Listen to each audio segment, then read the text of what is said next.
하나님 말씀은 데살로니가 전서 1장 1절에서 5절 말씀입니다. 우리 한 절씩 교독하시겠습니다. 바울과 실로아와 디모데는 하나님 아버지와 주 예수 그리스도 안에 있는 데살로니가인의 교회에 편지하노니 은혜와 평강이 너에게 있을지어다. 우리가 너희 모두 말미암아 항상 하나님께 감사하며 기도할 때 너희 일을 기억하며 너희 믿음의 역사와 사랑의 수고와 우리 주 예수 그리스도에 대한 소망의 인내를 우리 하나님 아버지 앞에서 끊임없이 기억하노니 하나님의 사랑하심을 받은 형제들아 너희를 택하심을 아노라. 이는 우리의 복음이 너희에게 말로만 열린 것이 아니라 또한 능력과 성령과 큰 확신으로 열린 것입니다. 우리가 너희 가운데서 너희를 위하여 어떤 사람이 된 것은 너희가 아는 바와 같으니라. 아멘.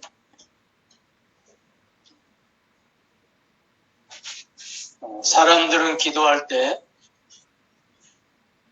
없는 것을 달라고 기도를 합니다. 그런데 바울은 에베소 교회를 위해서 기도할 때 이미 우리에게 그리스도와 함께 주신 능력의 지극히 큰 것이 어느 정도인지 알게 해달라고 기도를 합니다. 능력이 지극히 큰 것은 다른 것이 아니라 우리를 부활시키는 능력이죠.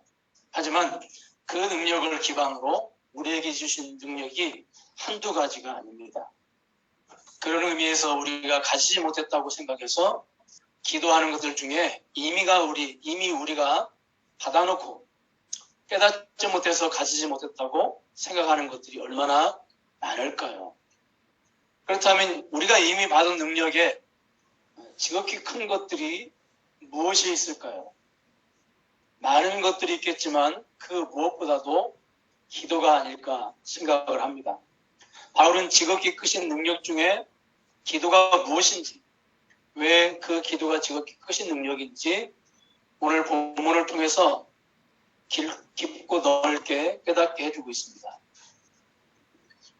데살로니가 교회에 사람의 생각으로는 절대 이해가 안 되는 놀라운 역사가 어떻게 나타날 수 있었을까요? 이 역사가 나타나게 된 배경 뒤에 바울이 할 수 있었던 일이 무엇이었을까요? 바울이 한 일이 왜 그렇게 놀라운 역사를 일으켰을까요?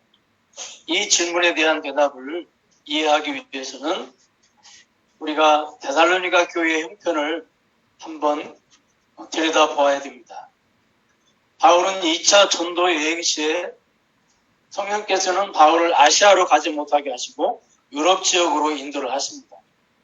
그때 성령의 인도를 받아 바울이 도착한 첫 성이 빌립보 성입니다.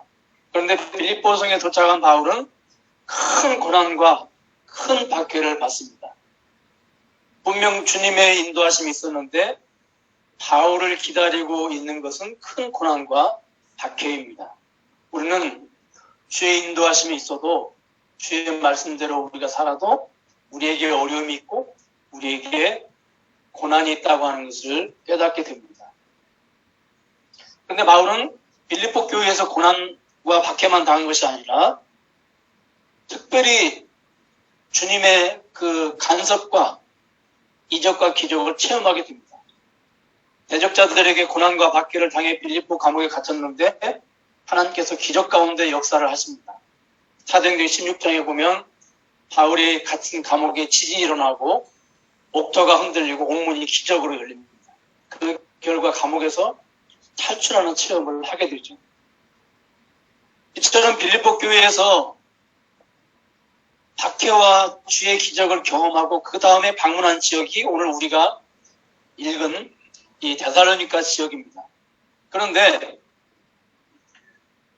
박해와 기적의 손길을 체험했기 때문에 바울 일행이 영적으로 얼마나 뜨거웠겠습니까? 이런 상태로 바울이 데살로니가로 들어가는데 그곳에서 바울을 기다리고 있었던 것 역시 또한 심한 박해였습니다. 바울이 그 사도행전 17장 1절을 보면 데살로니가 회당에서 새 안식일에 강론을 합니다. 3주간 말씀을 전하게 되죠. 그런데 여기서도 대적자들의 심한 박해와 방해로 인해서 오래 머물지 못하고 다른 곳으로 이제 떠나게 됩니다. 3주간 말씀을 전하고 심한 방해와 박해 때문에 피신을 해서 아덴을 거쳐서 고린도로 가게 됩니다.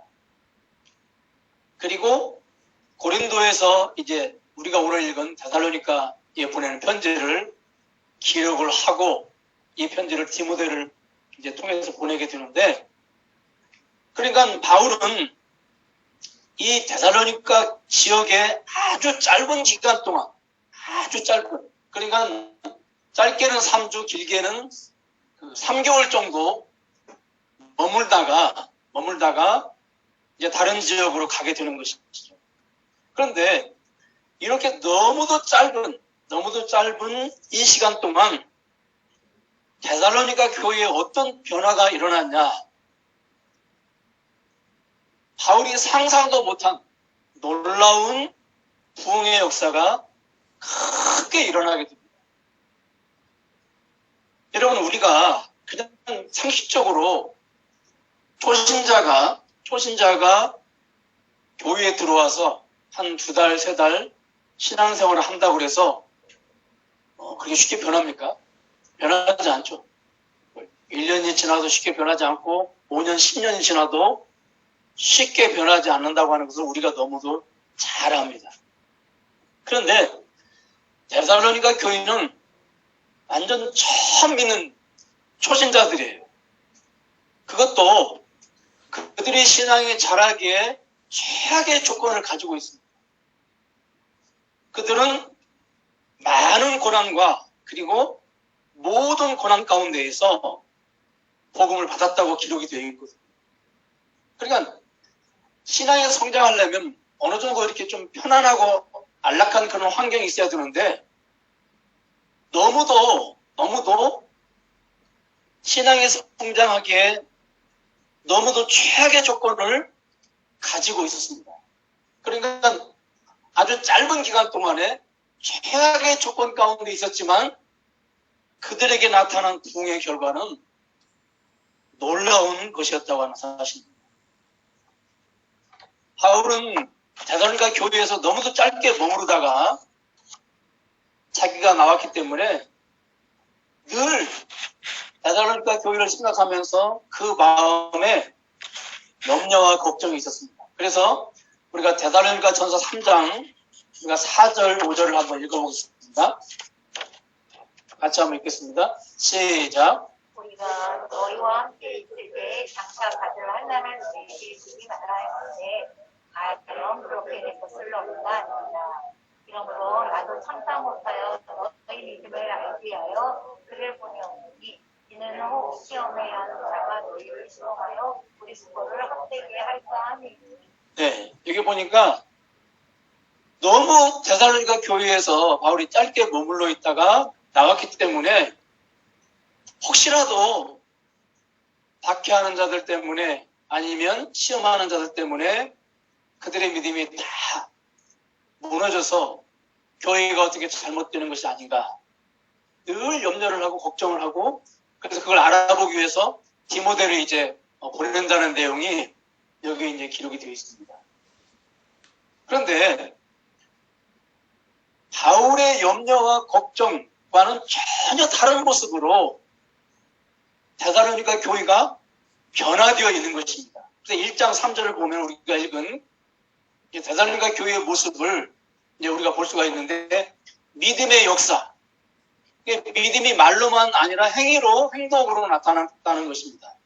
그 다음에 사랑의 수고, 1장 3절, 살전 1장 3절, 사랑의 수고, 사랑이 수고로 나타납니다. 그것뿐만이 아니라 소망, 네, 여기 1장 3절을 보면은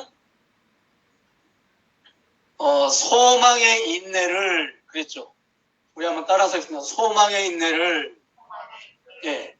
그러니까 그리스도에 대한 소망을 가지고 있었는데 그들의 그 소망이 진짜인지 가짜인지 무엇으로 나타났냐면 인내로 나타났다는 것입니다. 우리가 예수를 처음 믿고 초신자들이 교회를 이렇게 나오다가 교회를 갑자기 안 나오고 그런 예들이 있는데, 그 그 이유가 거의 보면은 교회 나오기 전보다 교회 나온 후에 어려운 일이 생기더라고요. 집안에 우환이 생긴다든지 무슨 뭐 갑자기 교통사고가 난다든지 이제 그렇게 되면은 초신자들은 긴장하게 됩니다.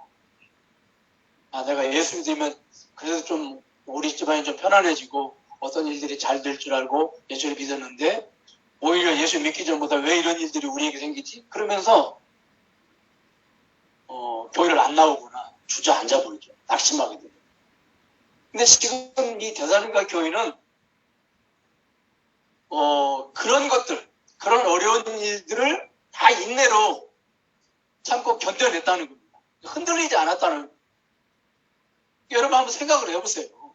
예수 믿은 지 3년도 아니고 30년도 아니고 이제 예수 믿은 지 3개월밖에 안 되고 길게 잡은 3개월인데 3개월밖에 안 된 이 교회가 믿음도 가짜 믿음이 아니고 진짜 믿음, 사랑도 가짜 사랑이 아니고 진짜 사랑이고 소망도 가짜 소망이 아니라 진짜 소망, 믿음, 사랑, 소망. 네. 이 세 가지 균형 잡힌 신앙의 모습으로 딱 서 있었던 것입니다.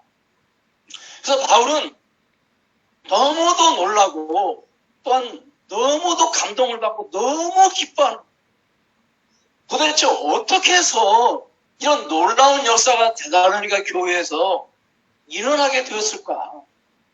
여러분, 바울을 흥분의 도가니로 빠뜨린 데살로니가 교회는 우리가 교회에 대해서 갖기 쉬운 네 가지 통념을 완전히 깨뜨렸습니다. 그게 바로 뭐냐면 첫째, 교회가 성장하려면 오랜 시간이 필요하다. 우리가 이제 보통 생각하는 교회에 대한 통념이죠. 그러나 데살로니가 교회는 몇 개월밖에 되지 않았지만 아주 마게도냐 대륙의 모든 믿는 자의 본이 되는 정도로 교회가 성장을 했습니다. 근데 둘째로 교회가 성장하려면 고난이나 시련이 없어야 한다라고 우리는 생각을 합니다. 그런데 데살로니가 교회는 우리가 살전 1장 6절을 한번 보겠습니다. 여기 보니까 많은 혼란 가운데 있었고요. 그 다음에 살전 3장 7절 거기에 보니까 모든 혼란 가운데 있었다. 이렇게 기록이 되어 있습니다. 우리가 7절을 한번 같이 읽겠습니다. 살전 3장 7절 시작. 이러므로 형제들아 우리가 모든 궁핍과 환난 가운데서 너희 믿음으로 말미암아 너희에게 위로를 받았노라. 네. 그러니까 그 다음에 세 번째로 우리가 보통 교회에 대해서 가지고 있는 통념이 뭐냐면 교회가 성장을 하려면 성숙하려면 강력한 카리스마가 있는 지도자가 있어야 한다고 생각을 합니다. 그렇죠? 그런데 바울은 데살로니가 교회를 세우고 불과 3개월 남짓밖에 거기에 체류를 못하고 떠나게 됩니다. 그러니까 지도자가 없는 교회. 평신도들이 지도자가 되는 교회. 근데 지도자가 없는데도 그 교회는 놀랍게 모범적으로 성장을 했습니다. 그 다음에 네 번째로 전도를 그러니까 전도를 할 정도로 신앙이 성장을 하려면 어느 정도 시간이 필요하다. 그래서 보통 장로님들이나 권사님들도 현장에 나가서 이렇게 전도를 하는 일을 굉장히 두려워하거나 굉장히 이렇게 좀 부담스러워하죠. 왜냐하면 이게 보통 신앙 가지고는 힘들거든요. 그런데 데살로니가 교회는 예수를 믿은 지 얼마 되지 않았는데 바로 전도하는, 그러니까 전도의 현장에 나가는 그러한 교회로 성장을 했다는 것입니다. 그렇다면 여러분, 이처럼 사람의 상상을 초월하는 변화가 어떻게 이 데살로니가 교회에 일어날 수 있었을까요? 이 변화의 동력이 무엇입니까? 첫째로 하나님의 말씀의 역사 때문에 그렇습니다. 따라하겠습니다. 하나님의 말씀의 역사 때문이다. 그래서 여러분 데살로니가후서 3장 1절을 한번 보겠습니다. 데살로니가후서 3장 1절. 자, 같이 읽겠습니다. 시작. 스스로 형제들아 너희는 우리를 위하여 기도하기를 주의 말씀이 너희 가운데서 같이 퍼져나가 영광스럽게 되고. 아멘. 여기 데살로니가 교회가 상상을 초월한 성장이 있었던 것은 다른 것이 아니라 하나님의 말씀 때문에. 우리가 디모데후서 3장 16절 17절 우리 한번 같이 읽겠습니다. 시작. 모든 성경은 하나님의 감동으로 된 것으로 책망과 가벼운 의료 교육하기 이는 하나님의 사람으로 온전하게 하며 모든 선한 일을 행하는 능력을 가지게 하려 합니다. 아멘. 여러분, 하나님의 자녀가 변화되는 것은 다른 방법이 없습니다. 오직 하나님의 말씀뿐입니다. 따라하겠습니다. 하나님의 자녀가 변화되는 것은 오직 하나님의 말씀뿐이다. 네. 요즘 교회에서 이게 말씀으로 해도 잘 안 되는 것 같으니까 자꾸 다른 것들을 끌어다가 교인들을 변화시키려고 합니다. 그러니까 보기에 그냥 그 목회자가 보기에 그냥 말씀으로 해도 안 되니까 자꾸 다른 프로그램들을 이것저것 끌어다가 교인들을 변화시키고 교회를 성장시키려고 아주 몸부림을 쳐요. 그러나 여러분 꼭 우리가 기억해야 될 것은 말씀으로 안 되면 다른 것은 더 안 됩니다. 따라하겠습니다. 말씀으로 안 되면 다른 것은 더 안 된다. 그렇습니다. 말씀으로 안 되면 다른 것은 절대 더 안 됩니다. 사람이 변화되는 것은 오직 하나님 말씀뿐입니다. 여러분, 성경은 분명 하나님의 말씀으로 사람이 변화된다고 하는데 왜 교회는 말씀으로 안 될까요? 그 이유는 데살로니가 전서 2장 13절. 자, 우리가 하반절 한번 보겠습니다. 하반절에 이렇게 기록이 되어 있죠. 이 말씀이, 따라하겠습니다. 이 말씀이 또한 너희 믿는 자 가운데에서 역사하느니라. 아멘. 이 말씀이 그들을 말씀이 변화시켰다는 것입니다. 그런데 데살로니가 교회가 하나님 말씀을 받을 때 어떤 자세로 말씀을 받았습니까? 사람의 말로 받지 않고 하나님의 말씀으로 받았다는 거예요. 여러분, 왜 사람의 말로 받지 않고 사람이 바울이 말씀을 전했는데 왜 사람의 말로 받지 않고 하나님 말씀으로 받았습니까? 바울이 자신의 말을 전하지 않고 하나님의 말씀을 전했기 때문에 그렇죠. 여러분, 교회가 왜 말씀으로 안 됩니까? 하나님의 말씀이 전해지지 않고 사람의 말이 전해지기 때문에 그렇습니다. 예레미야 23장 29절 같이 읽겠습니다. 시작. 여호와의 말씀이라 내 말이 물 같지 아니하냐 아이를 쳐서 부스러기는 멍멍이 같지 아니하냐. 아멘. 이게 무슨 뜻이에요? 하나님의 말씀은 반드시 변화의 능력이 있다는 겁니다. 변화의 능력이 있어서 사람을 변화시킨다는 것이죠. 그런데 왜 변화가 안 일어나느냐? 30절. 자, 시작. 여호와의 말씀이라 그러므로 보라 서로 네가를 도둑질하는 선지자들을 내가 치리라. 거짓 선지자들이 중간에서 하나님 말씀을 도적질해버린다. 그리고 대신 뭘로 채워요? 25절, 28절. 같이 읽겠습니다. 시작. 이름을 거짓을 예언하는 선지자들의 말에 내가 꿈을 꾸었다고 말하는 것을 내가 들었다. 네. 그러니까 그 꿈꾼 거 체험한 거 그거 다 공통적으로 사람의 말이죠. 하나님 말씀이 아니잖아요. 자, 그런데 본문은 자, 여기 보세요. 본문은 28절 그 하반절에 겨와 밀을 어찌 비교하겠느냐. 아멘. 겨가 뭐예요? 꿈꾼 거. 사람의 말. 밀은 하나님의 말씀. 여러분, 겨는 아무리 많이 뿌려도 생명력이 없기 때문에 싹이 나지 않습니다. 그러나 밀은 뿌리면 때가 되면 어떻게 돼요? 다 싹이 납니다. 우리 아이들이 지금 같이 예배를 참석해서 저도 굉장히 부담스럽고 아이들에게 미안하기도 하고요. 시간도 아이들에게 지루할 것이고 또 내용도 아이들에게 이게 도대체 무슨 말인지 귀에 잘 들어오지 않을 수 있습니다. 그런데 여러분 보세요.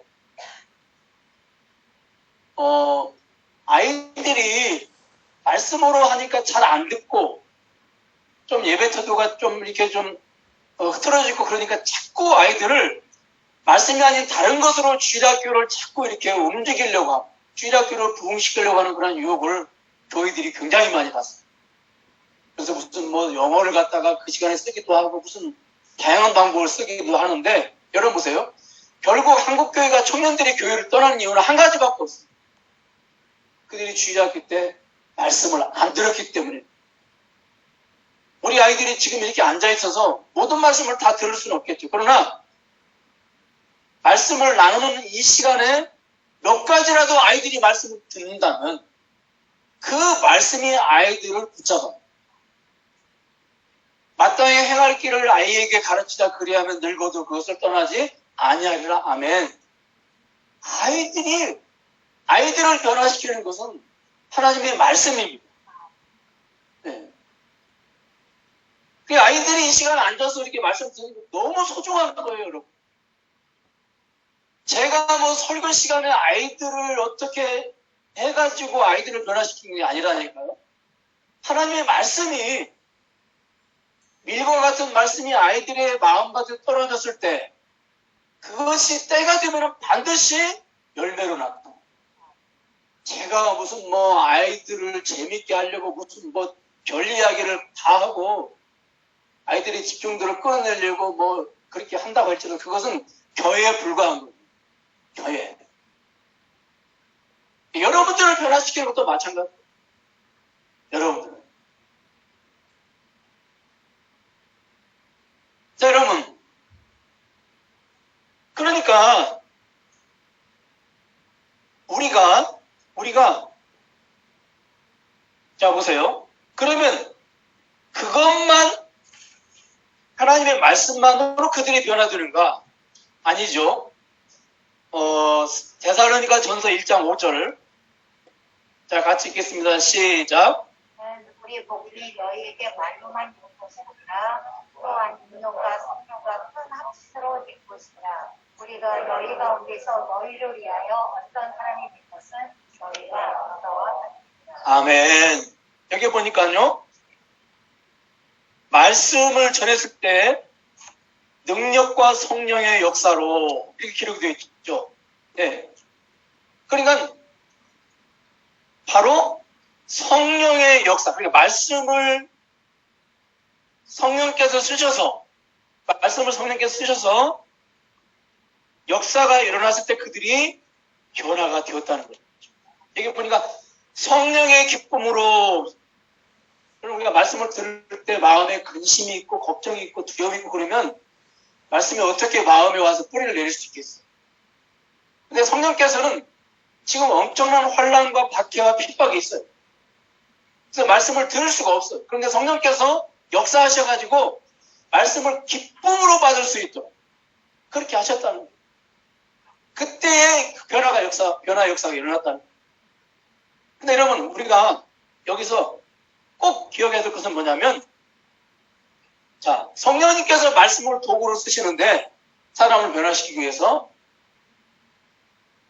반드시 조건이 있습니다. 어떤 조건이 있어야 되냐면, 성령님께서 기뻐하시는 말씀, 다시 말해서, 저자이신 성령님께서, 그러니까 저자의 의도대로 말씀이 선포될 때, 성령께서 일을 하십니다. 역사를 하세요. 그러니까 제가 여기서 막 떠든다고 해서 성령께서 역사하시는 것이 아니고 성경의 저자이신 성령님의 뜻대로 의도대로 말씀이 선포가 될 때 그때 성령님이 일을 하시고 성령님이 일을 하셔야만 변화가 됩니다. 이게 너무너무 중요해요. 여러분 성령님은요. 얼마나 예민하시고 얼마나 민감하신 분인지 알 수가 없어요. 성령님은 하나님의 말씀을 0.000 몇 프로라도 다르게 선포를 하면 일하시지 않습니다. 침묵하시고 오히려 근심하시고 탄식하세요. 왜 그래요? 그럼 하나님 말씀이라고 하는 것은 하나님이 누구신지를 우리에게 보여주는 거예요. 근데 말씀이 잘못 전하면 왜곡된 하나님, 그릇된 하나님을 보여주는 거예요, 제가. 그럼 여러분들은 왜곡된 하나님, 그릇된 하나님을 붙잡고 신앙생활을 하게 되는 거예요. 무슨 말 이해 가시죠? 그런데 성령님께서 역사를 하신다면 거기에 동조자가 되시는 거잖아요. 그렇기 때문에 성령님은 너무너무 예민하시고 너무너무 민감하세요. 솔직히 원저자이신 성령님께서 여기 앉아 계시는데 감히 제가 여기서 뭘 이렇게 말씀을 전한다고 서 있는 것 자체가 얼마나 참 이게 아이러니인지 알 수가 없는 거죠. 뒤에 문을 조금 이렇게 열어놓으세요. 난로 때문에 공기가 산소가 많이 이렇게 저는 졸지 않습니다만 네. 자, 여러분 보세요. 그러니까 반드시 성령님은요. 반드시 성령님은 조건이 충족될 때 그때 역사하세요. 조건이 충족되지 않는데 역사하시면 큰일 나는 거예요. 네. 사람이 왜곡된 하나님을 붙잡고 갑니다. 그래서 여러분 결국에는 뭐 한국교회가 변화가 안 된다, 왜 변화가 안 되냐? 무슨 뭐 그냥 너무 양적 성장만 치중하다 보니까 그런다. 뭐 예배당만 지려고 그냥 몸부림치고 애쓰니까 그런다. 아니에요. 한마디로 말해서 한국교회는 왜 변화가 안 되냐? 성령님의 역사가 없기 때문에. 그러면 왜 성령님의 역사가 없느냐? 다른 거 아니죠. 성령님의 조건을 충족시키지 못하기 때문에. 성령님의 조건은 뭐예요? 말씀의 저자이신 성령님의 의도대로 말씀이 선포되지 않을 때. 그때 성령님은 절대, 여러분 보세요. 여러분들이 설교 시간에 무슨 기분이 좋을 수도 있고, 감동을 받을 수도 있고, 눈물을 흘릴 수도 있고. 여러분, 우리는 보통 그렇게 생각하면, 우리는 어떻게 생각을 하죠? 아, 성령님께서 역사하셨나 보다. 이렇게 생각하잖아요. 그렇지 않습니다. 성령님은, 물론 역사하실 때 우리에게 그런 현상이 나타날 수도 있지만, 그런 현상이 전혀 나타나지 않고도 성령님이 역사하실 수 있어요. 언제? 하나님 말씀이 성령님의 원저자의 뜻대로, 의도대로 선포돼요. 그때 성령님이 일을 하세요. 여러분 무슨 막 눈물 흘리고 막 마음이 막 뜨겁고 그래야만 사람이 변화됩니까? 아니에요. 하나님 말씀만 여러분들이 떨어지면 변화된다니까요. 그게 뭐 보입니까? 그러나 변화가 돼요. 달라진다니까. 왜? 성령님은 전능하신 하나님이시기 때문에.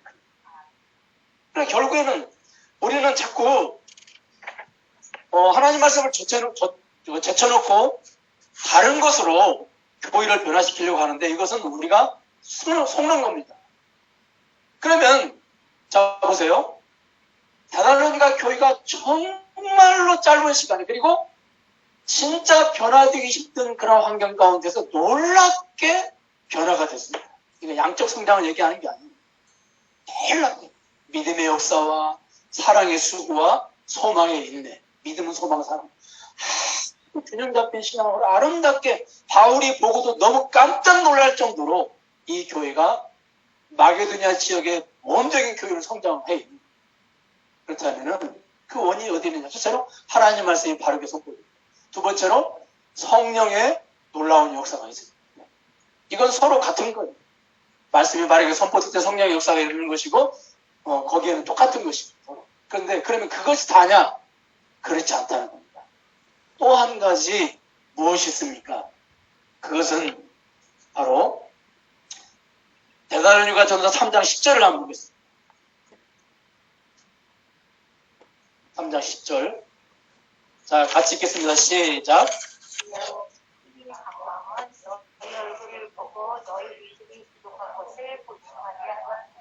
아멘. 자, 이거 다시 한번 읽겠습니다. 시작. 시야로 심히 간구하면 너희 얼굴을 보고 너희 믿음이 부족한 것을 보충하게 하려 합니다. 시야로 심히 간구했다. 심히 간구했다. 주야로. 잠 안 자고 기도했다는 말이 아니라요. 그냥 눈만 뜨면 기도했다. 그리고 심히 간구했다는 말은 마치 엘리야가 무릎 사이에 얼굴을 묻고 그렇게 기도하는 모습으로 기도했다는 거예요. 여러분, 기도의 자세는 언제 나옵니까? 시야로 심히 간구, 눈만 뜨면 기도하고 무릎에 얼굴을 기도할 정도의 이런 자세는 어디에서 나옵니까? 그 사람이 가지고 있는 기도, 그러니까 그 사람이 지금 붙잡고 있는 기도 제목의 가치에서 나옵니다. 이건 훈련으로 나오는 게 아니에요. 막 주여 삼창합시다, 다 같이 손들고 기도합시다, 아니에요. 그걸로 나오는 게 아니고요. 그 사람이 지금 붙잡고 있는 기도 제목이 어느 정도의 가치가 있느냐에 따라서, 자 보세요. 감기가 걸렸어요. 그럼 감기 낫게 해달라 기도하는데 얼굴을 무릎에 묻고 기도하는 사람이 있을까요? 근데 내가 병원에서도 고치지 못하는 병에 걸렸어. 내 생명에 걸렸어. 그러면 어떻게 기도할까요? 감기를 위해서 기도하는 정도로 기도할까요? 아니죠. 이제는 틀린 거죠. 이제는 기도의 자세가 다르게 나타나겠죠. 그렇죠? 자, 여러분 보세요. 기도의 자세, 그러니까 바울이 여러분 보세요. 바울이 눈만 뜨면 기도하고 심히 간구하게 된 것은 데살로니가 교회 신앙 성장이 바울에게 어떤 가치가 있었다는 거예요? 생명처럼 소중한 가치가 있었다는 것입니다. 여러분, 자녀들을 위해서 여러분들이 기도할 때 어떤 걸 놓고 기도합니까?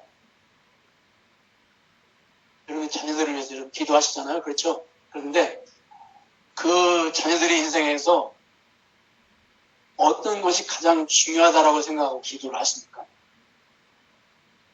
성적, 건강, 아니면 신앙. 그럼 우리가 이 바울의 이 중보 기도를 통해서, 바울의 중보 기도를 통해서, 그럼 우리는 늘 자녀들을 위해서 고민하는 게 뭐죠? 내가 내 환경이 조금만 더 좋았더라면 내가 이렇게 해줄 텐데, 좋은 옷, 그 다음에 맛있는 음식, 그 다음에 학원도 좋은 곳으로. 우리는 늘 이것만 고민하고 늘 이 생각만 하잖아요. 그렇죠? 근데 여러분, 오늘 본문을 통해서 우리가 자녀들에게 자녀들이 인생에서 무엇이 중요한지를 우리가 깨달아야 됩니다. 여러분, 자녀들의 인생에서 가장 중요한 것은 다른 것이 아니라 신앙입니다. 이 신앙의 터 위에 모든 것들이 쌓아 올라가줘야 그 아이들의 인생이 행복한 것이죠. 근데 이 터가 없으면요, 마치 모래 위에 아파트를 짓는 것과 똑같아요. 지난번에 어디 중국에서인가 아파트가 순식간에 그냥 무너지는 걸 보고 내가 세상에 아찔하더라고요. 우리 신앙이 그럴 수 있어요. 아니, 우리 인생이 그럴 수 있어요. 우리 인생이.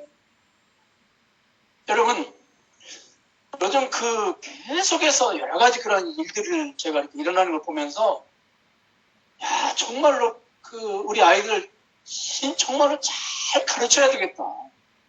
그런 생각이 늘 들고, 우리 교우들이 아이들을 놓고 기도할 때 어디에 포커스를 두고 기도하게 해야 될지 늘 고민을 하게 됩니다. 여러분, 제가 아이들의 신앙을 위해서 바울처럼 이런 자세로 기도해야 됩니다. 공감이 가세요? 안 가세요? 아멘 하고 막 마음이 막 닿습니까? 잘 안 닿잖아요. 아이들을 위해서 여러분 성적을 위해서 기도해야 됩니다. 아이들의 건강을 위해서 기도해야 됩니다. 아이들이 앞으로 막 하나님께 크게 쓰임받고 해서 기도해야 됩니다. 이렇게 제가 말씀을 드리면 어느 정도 공감이 갈 거예요. 그런데 아이들의 신앙 성장을 위해서 바울처럼 기도해야 됩니다. 그런데 이런 기도는 누구만 할 수 있냐면 아이들의 인생에서 신앙 성장의 그 가치가 생명처럼 귀하다라고 생각하는 사람만 이런 기도를 할 수 있어요. 이런 자세는 훈련에서 나오는 게 아니에요. 어떤 가치관을 가지고 아이들을 생각하느냐에 따라서 이런 기도 자세가 자연스럽게 흘러나오는 거예요. 흘러나오는. 기억하시기 바랍니다. 데살로니가 교회를 위해서 기도할 제목 많아요. 박해를 없애주시라고, 그 다음에 환난을 넘게 해달라고, 여러 가지 기도 제목. 그 다음에 시험하는 자들을 완전히 징계하시라고, 이런 기도 제목들이 있을 거예요. 그런데 바울은 그런 것들보다도 데살로니가 교회의 믿음. 왜냐하면 믿음이 있으면 어떤 환경과 넉넉히 다 이기고 승리할 수 있기 때문에 그렇습니다. 그래서 바울은요, 항상 10가지 기도 제목을 가지고 기도하는 게 아니고요. 바울의 기도를 보면 항상 굉장히 바울의 기도는 짧고 아주 굉장히 간결합니다. 그런데 굉장히 그 기도 제목이 아주 핵심적이에요. 그거 한 가지만 붙잡고 기도하면 나머지는 그냥 다 이렇게 따라와요. 네. 그게 바로 뭐냐면 신앙이에요. 신앙. 여러분 보세요. 우리가 놀라운 사실은요. 바울이 지금 멀리 떨어져 있잖아요. 지금 뭐 전화를 할 수도 없는 거고 줌 예배를 드릴 수도 없는 거고. 그러니까 지금 바울이 할 수 있는 것은요. 여러분 보세요. 바울이 할 수 있는 것은 오직 기도밖에 없어요. 그런데 우리가 이제 군사적으로 성경 전체를 보니까 바울이 기도밖에 데살로니가 교회를 위해서 기도밖에 할 수 없는 그것이 바울에게도 유익이고 데살로니가 교회에도 큰 유익이 되더라 그 말이에요. 여러분 놀랍지 않습니까? 기도밖에 할 수 없는 것이 얼마나 그것이 감사한 일이고 얼마나 그것이 하나님 나라의 큰 유익인지. 저는 모든 걸 협력해 선을 이루신다고 그러잖아요. 하나님께서. 그런데 모든 걸 협력해 선을 이루시는 것들이 참 많습니다. 우리가 지금 이 코로나 이 전국에서 이제 이것도 하나님 쓰셔서 결국에는 선을 이루실 거예요. 저는 그걸 굳게 믿습니다. 그런데 하나님께서 우리 삶 가운데서 모든 걸 협력해 선을 이루세요.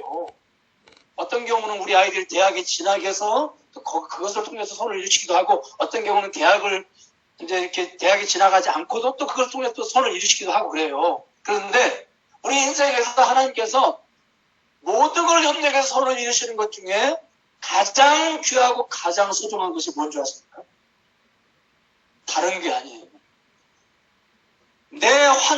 그러니까 내 환경에서 아무것도 할 수 없어서 그냥 내 방법과 내 능력으로는 아무것도 할 수 없어서 기도밖에는 할 수 없는 그런 환경에 내가 던져지는 거.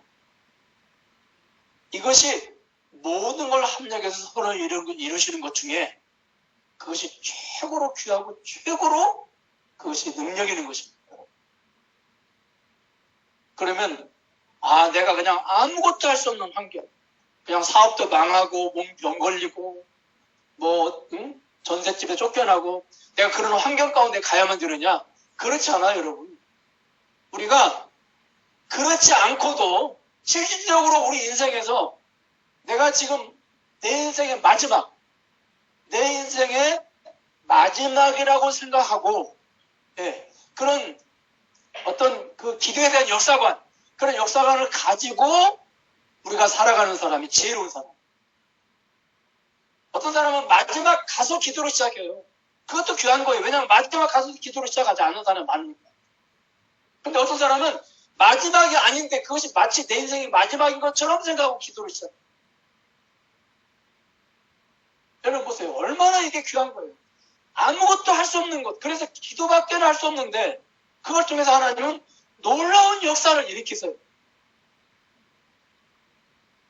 이게 얼마나 놀라운 일인지 알 수가 없습니다. 여러분. 우리 그리스도인들에게. 왜냐하면 아무것도 할 수 없을 때 그때부터 하나님이 일을 시작하시고 그때부터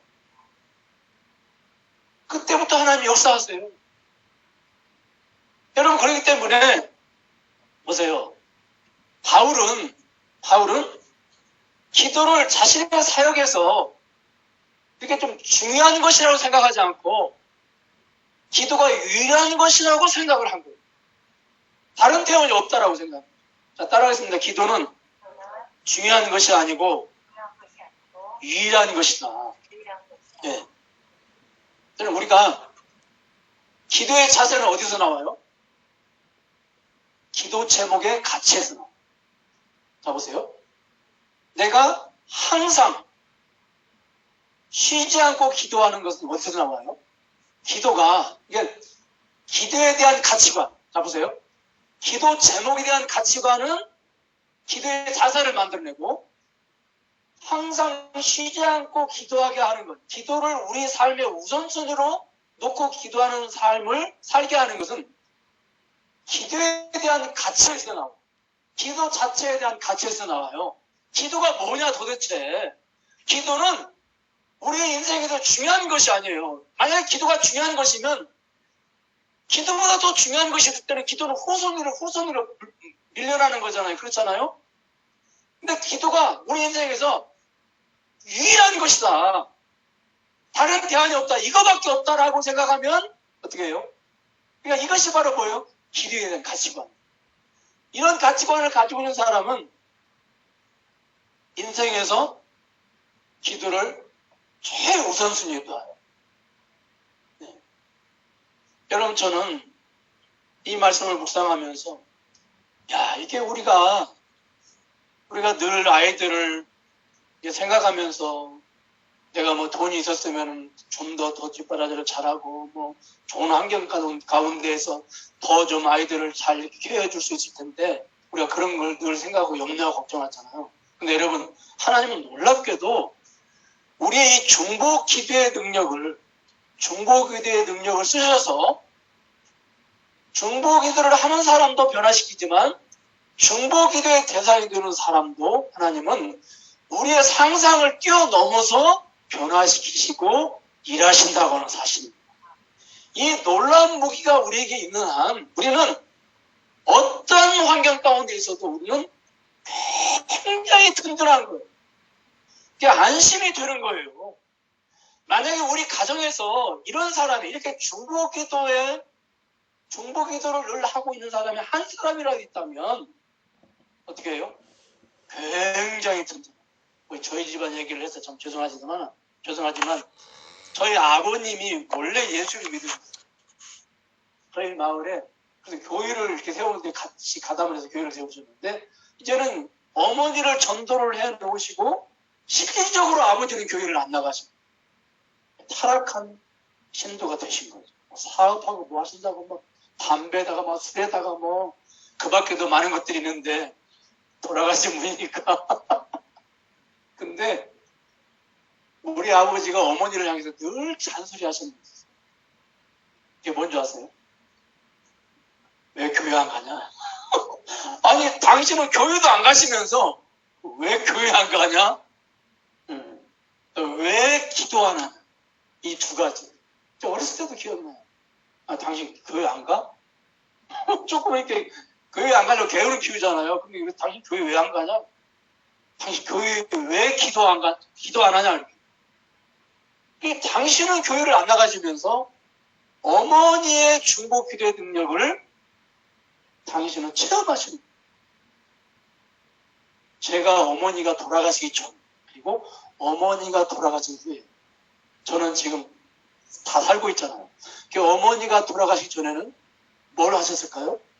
중보 기도를 하십니다. 그렇죠. 저를 위해서 중보 기도 하시고 이 교회들을 위해서 중보 기도 하시고 우리 아이들을 위해서 중보 기도 하시고 돌아가신 후에는 뭐가 끊겨요? 맛있는 음식도 끊겼지만 그보다 더 중요한 중보 기도가 중단이 됩니다. 중보 기도가 중단이 된 다음에 저는 저의 삶을 이제는 제가 삶 속에서 느끼는 게 있을 거 아니에요. 그렇죠? 이게 중보 기도가 중단이 된 후, 중보 기도가 중단이 되기 전 엄청나게 많이 제가 느껴요. 그거. 여러분, 그러니까요, 가정에 보세요. 가정에 중보 기도를 하는 분이 한 분이라도 계신다면 이건 엄청난 복인 거예요. 아멘? 네. 서로 잔소리야. 나는 기도 못하지만 왜 기도 안 하냐? 너는 왜 교회를 안 나가냐? 이러면서 자꾸 잔소리해야 돼. 아니, 왜 기도 안 해? 기도해야 되잖아. 이렇게. 이러면서 기도라고 하는 놀라운 그런 은혜, 이 선물을 하나님 우리에게 주셨어요. 나를 위해서만 기도하는 것이 아니라 이웃을 위해서, 교회를 위해서 기도. 바울도 아마 그 데살로니가 교회를 위해서 얼마나 미안한 마음이 있었을까. 내가 좀 그 핍박을 견디고 거기 좀 더 머물러 있어야 되는데 예배소 지역 같은 데 3년이나 머물러 있었잖아요. 그런데 그냥 할 수 있는 게 기도밖에 없는 거예요. 할 수 있는 게 다른 게 없는 거예요. 유일한 거예요. 그런데 그거 붙잡고 기도했더니 하나님께서 놀랍게 역사하셨어요. 정말로 너무너무 놀라가지고 기도를 할 정도로 3개월밖에 안 됐는데 어떻게 이렇게 교회가 균형 잡힌 모습으로 아름답게 성장을 할 수 있어요. 성령의 역사와 말씀의 능력이 있지만 거기에 자신의 중보기도 쉬지 않고 밤낮으로 그리고 심히 간구하는 그 기도를 하나님 쓰셔서 자자들과 교회를 아름답게 성장시키는 놀라운 역사를 바울이 보게 된 겁니다. 여러분, 사람이 아무것도 못할 때 하나님은 어떻게 해요? 그때부터 일을 시작하십니다. 그때. 그래서 존 낙스 같은 사람은 한 사람의 중보 기도자가 기도 하나는 온 국민보다 더 능력 있다. 이런 표현. 저는 말씀을 맺겠습니다. 여러분, 우리는요, 우리 인생에서 정말로 우리가 생각지도 못한, 우리가 상상할 수도 없는 그런 그 미래를 우리가 기대할 수 있습니다. 왜냐하면 하나님 나라의 이 중보 기도라고 하는 강력한 놀라운 선물을 우리에게 주셨기 때문에 그렇기 때문에 이 선물을 우리가 이 코로나 천국에서 마음껏 활용을 해야 되겠습니다. 그리고 2022년도에도 우리가 마음껏 활용을 해야 되겠습니다. 기도의 자세는 어디서 나옵니까? 기도 제목의 가치에서 나옵니다. 기도 제목을 같이 해서 정말로 기가 막힌 간단한 그 기도의 자세가 나옵니다. 끊임없는 기도를 우리 인생의 최우선순위에 놓는 그런 삶은 어디서 나옵니까? 기도에 대한 가치관에서 나옵니다. 기도에 대한 가치관이 뭡니까? 우리는 자꾸 응답의 확신에만 초점을 맞죠. 이거 기도하면 응답 될까? 내가 응답의 확신이 있을까? 아니에요. 그 전에, 응답의 확신 전에 기도에 대한 어떤 가치관을 내가 가지고 있는지를 스스로 질문해봐요. 기도가 중요하다 이렇게 생각하면 그보다 더 중요한 일이 생기면 기도는 호소되려 보입니다. 그러나 기도가 중요한 것이 아니라 기도는 유일한 것이다. 다른 것 외에는 이것밖에 없다. 이것밖에. 왜? 하나님은 기도를 통해서 일하십니다. 죄송하지만 감히 내가 전능하신 하나님을 움직일 수 있는 감히 정말 조심스럽습니다만은 전능하신 하나님을 움직일 수 있는 것은 유일하게 기도예요. 그리고 하나님은 기도의 틀 속에 우리를 위해서 스스로 갇히시는 분입니다. 기도를 통해서 일하시고 그리고 나중에는 내가 일했다. 그것을 우리에게 확인시켜 주시고 하나님이 일하셨군요. 영광을 받으시기를 원하십니다. 아멘. 이게 중요합니다. 그래서 기도의 가치관, 중보 기도가 얼마나 가치가 있는지 이것은 우리 인생에서 유일한 것이다. 다른 대안이 없다. 중요한 것이 아니고 따라서 중요한 것이 아니고 유일한 것이다. 이것을 여러분들이 꼭 기억하시고 그리고 아이들의 신앙 성장이 얼마나 그것이 중요한 것입니다. 정말로 눈을 뜨면 늘 기도하고 무릎 사이에 머리를 이렇게 끼워놓고 기도할 정도로 이게 중요하다. 왜냐하면 이것이 바로 모든 우리 아이들의 인생의 기초가 되기 때문에 이거 무너지면 다른 거 아무리 다 쌓아 올려도요. 그게 의미가 없습니다. 사상 누각입니다. 그걸 여러분들이 꼭 기억하시기 바랍니다. 기도하겠습니다. 하나님, 너무도 짧은 기간 동안 그리고 너무도 악족한 속에서 마게도니아 지역의 모험적인 교회로 놀랍게 데살로니가 교회는 성장을 했습니다. 이 성장의 원인은 하나님의 강력한 말씀이 있었고 성령님의 놀라운 역사가 있었습니다. 뿐만이 아니라 바울이 밤낮 중보기도 하고 심히 간구하는 중보기들을 통해서 이런 놀라운 역사가 일어난 줄 믿습니다. 하나님, 중보기도라고 하는 놀라운 선물을 우리에게 주십니다. 이 선물을 생각할 때 우리가 얼마나 든든한지요. 우리 아이들의 미래를 생각하면서 얼마나 우리가 안심이 드는지.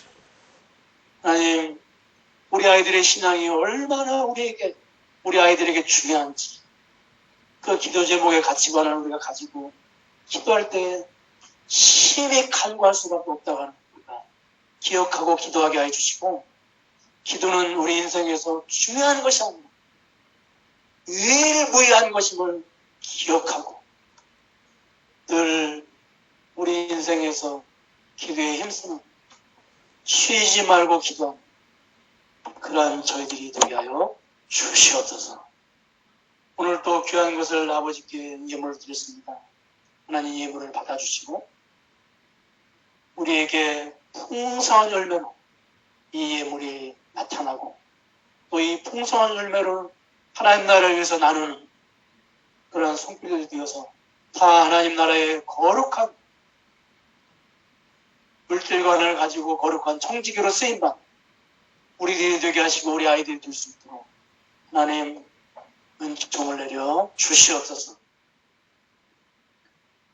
지금은 우리 주 예수 그리스도의 은혜와 하나님의 진하신 사랑, 성령님의 감화교통하신 역사, 오늘 이렇게 함께 모여서 아버지께 예배드린 사랑하는 하나님의 자녀들 머리 위에 지금으로부터 영원토록 함께 계시겠지어다. 아멘.